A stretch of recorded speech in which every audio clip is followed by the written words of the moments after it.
setelah aku menggantung lehernya 3 hari yang lalu.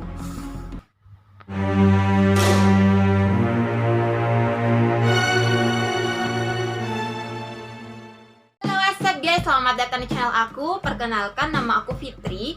Ya guys, di video kali ini seperti biasa aku akan membawakan sebuah cerita paranormal atau cerita mistis. Nah, tapi tema kita kali ini adalah cerita-cerita horor pendek atau yang biasa disebut dengan creepypasta. Nah, daripada kita lama-lama, mending kita langsung aja ke ceritanya. Nah, oke guys, kita ke creepypasta yang pertama. Judulnya adalah Pohon Mangga Depan Rumah.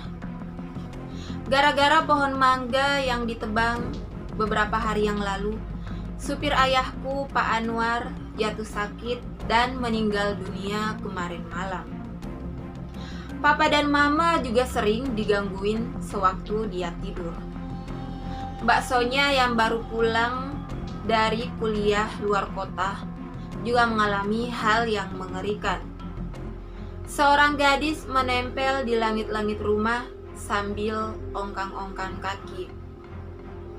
Baksonya kaget dan langsung membalikkan badan.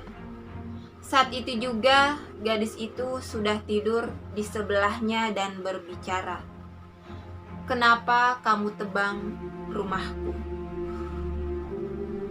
Oh my god, berarti anak gadis ini atau hantu ini adalah hantu yang berada di pohon mangga yang sudah ditebang. So creepy banget, sumpah. Oke guys, kita next ke creepypasta number 2, yaitu ada 3 hari yang lalu. Beberapa bulan yang lalu aku susah tidur. Tetangga di samping rumah seringkali menggangguku dengan acara pesta yang sering dia lakukan dengan beberapa selingkuhannya. Padahal aku sudah memperingatinya berkali-kali agar tidak mengeluarkan suara keras. Tapi wanita janda itu tetap saja bergeming. Namun minggu ini aku akhirnya bisa tidur lebih pulas setelah aku menggantung lehernya 3 hari yang lalu. Oh my god. This is psychopath guys. Ini psikopat berarti, bukan setan. Oke guys, kita next ada daftar kematian. Kematian demi kematian menghampiri teman-teman sekolahku. Berurutan dari rumah Andi di blok A, rumah Silvi di blok B, dan rumah Bobby di blok C. Demi menyelamatkan diri, aku memutuskan untuk tinggal di rumah Rudy di blok E. Sesampainya di sana, Rudy tampak sangat ceria sekali. Sepertinya dia senang akan kehadiranku di sana. Setelah kematian beberapa anggota keluarganya dan teman-teman kami. Kejadian ini sangat aneh, Ruth. Banyak yang bilang perumahan itu terkutuk, kataku saat aku makan malam berdua di rumahnya. Sambil mengaduk segelas susu, Rudy menjawab, "Jangan khawatir, pembunuh itu akan berhenti setelah ini." "Kok bisa, Ruth?" kataku sambil minum susu yang dibuatkan oleh Rudy. Dengan mata tajam dan senyum tipis, Rudy menjawab, "Karena kamu tinggal di blok D di dalam daftarku." Rudy-nya adalah pembunuh dari teman-temannya guys. Oke. Sama nomor 2, sama yang nomor yang kedua. Ini dua-duanya ini psikopat, bukan setan. Tapi emang lebih sereman sih manusia daripada setan. Kejam. Oke, next, pulang kampung. Sepulang kerja, aku memutuskan untuk pulang kampung. Sesampainya di rumah, aku mengetuk-ngetuk pintu, tapi tidak ada yang membuka. Aku mencoba mengintip dari jendela. Suasana rumah sangat sepi. Sepertinya kedua orang tuaku tidak ada di rumah. Beberapa saat kemudian, aku tersadar. Ternyata aku sudah menjadi arwah akibat kecelakaan beberapa jam yang lalu. Oh my god. Dia udah meninggal kecelakaan, guys. Dan yang pulang kampung itu adalah arwahnya. Kasian. Oke, next guys, ada ketukan tok tok tok. Sepulang sekolah, aku nggak langsung pulang ke rumah. Aku dan teman-teman memutuskan untuk bermain bola sambil menunggu berbuka puasa nanti sore. Beberapa menit kemudian, perutku terasa mual. Duh, kebelet nih, sahutku. Aku segera berlari ke kamar mandi di belakang sekolah. Sesampainya di sana, aku melihat pintu kamar mandi tertutup semua.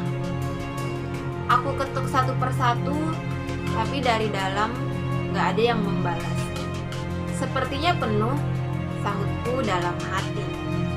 Aku menunggu beberapa saat, tapi tidak ada yang keluar juga. Kemudian, aku memberanikan diri membuka satu persatu pintu itu. Aku kaget dan aku berlari ketakutan.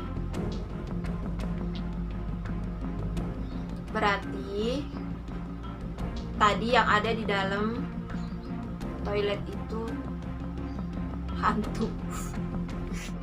Oke, next ada kaca. Aku terbangun karena mendengar seseorang mengetuk kaca. Semula aku menyangka ketukan itu berasal dari jendela. Sampai akhirnya aku sadar kalau aku mendengar bunyi itu bukan dari kaca, tapi dari cermin depan tempat tidurku. My God. Oke, next ada jam. Hal terakhir yang kulihat adalah jam di samping tempat tidurku yang menunjukkan pukul 00.17. Berarti ini jam 12 malam lewat 17 menit. Sebelum kukunya yang panjang dan membusuk menembus dadaku, sedangkan tangannya yang lain menahan jeritanku. Aku terbangun lalu duduk tegak. Lega karena itu semua cuma mimpi. Tapi saat aku melihat jam menunjukkan waktu pukul 00.16, oke, berarti jam 12:16, aku mendengar pintu lemari berderak terbuka. Jangan-jangan mimpinya mau jadi kenyataan nih. Tadi jam 12:17 dia mimpi. Tapi yang baru dia rasakan itu mendengar pintu lemari terbuka itu baru jam 12:16 menit.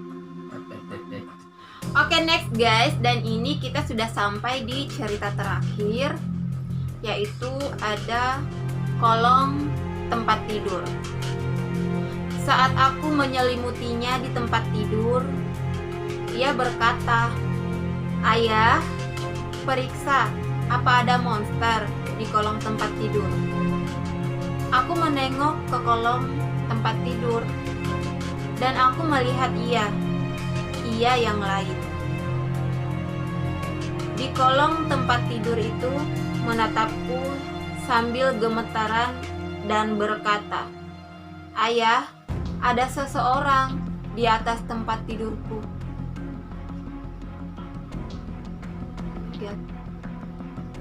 Jadi anaknya yang mana, guys? Yang di atas tempat tidur apa yang di bawah?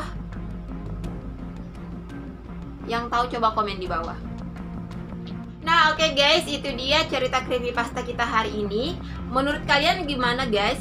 Kalau menurut aku, selain kata-katanya pendek, tertata rapi, juga mudah langsung dimengerti sama pembaca ataupun dengan pendengar. Nah, kalau misalnya kalian suka sama creepypasta yang seperti ini, jangan lupa di komentar, di kolom komentar, karena nanti aku akan bikin part 2-nya biar lebih seru aja sih. Nah, cukup sekian untuk video kali ini guys. Kalau misalnya kalian suka sama video ini, jangan lupa di subscribe, like, dan juga komen. Serta jangan lupa aktifin tombol loncengnya agar saat video aku diupload, kalian menjadi pertama yang tahu saat videonya diupload. Serta jangan lupa follow aku di Instagram juga, karena aku juga cukup aktif di Instagram. Oke guys, see you di next video. Bye-bye.